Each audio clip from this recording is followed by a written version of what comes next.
So George R. Martin, author of A Song of Ice and Fire, has been throwing shade at Game of Thrones. So George R. Martin hasn't talked about Game of Thrones in months. Not on his Twitter, not on his blog, he's just been promoting his other stuff and trying on weird hats. August 9th comes around. In the middle of Game of Thrones airing, he's raving about a show called The Last Kingdom, which is a historical fiction much like Game of Thrones, and it's very acclaimed right now. Now, him promoting this other, historical fantasy show in the middle of Game of Thrones Season 7 airing, after not talking about Game of Thrones for months and still having not talking about Game of Thrones, is a little shady. But to just throw some more shade on top of that, George R. Martin also reportedly said in an interview that he does not have time to watch Game of Thrones. George R. Martin says, "The book series and TV adaptation go their separate ways. On screen, characters are killed right and left.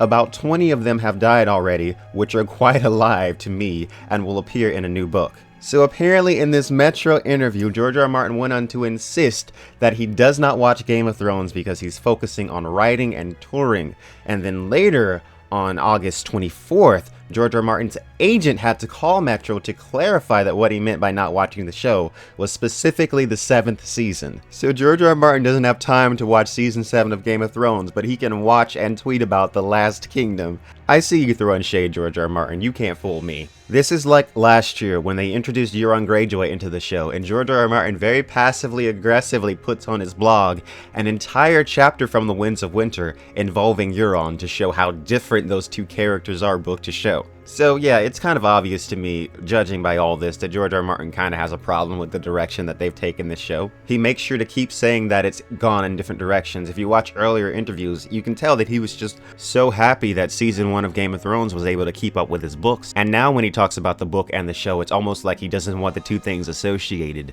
And to me, it does sound like he is a little bit pissed about those 20 characters being dead in the show that aren't dead in the book. George R. Martin has also very famously stated multiple times that he despises fan fiction. I mean, despises it. This is a quote from May 7, 2010. "My position on so-called fan fiction is pretty well known. I am against it for a variety of reasons that I have stated previously more than once, and I won't repeat them here." So George R. Martin is definitely a little bit salty about the direction that Game of Thrones has taken his beloved book series. And I can't say that I blame them because they rushed it. They didn't have to rush it, but they did. And now it's a mess. It's a big mess. And George R. Martin would rather try on hats and watch The Last Kingdom than watch Game of Thrones.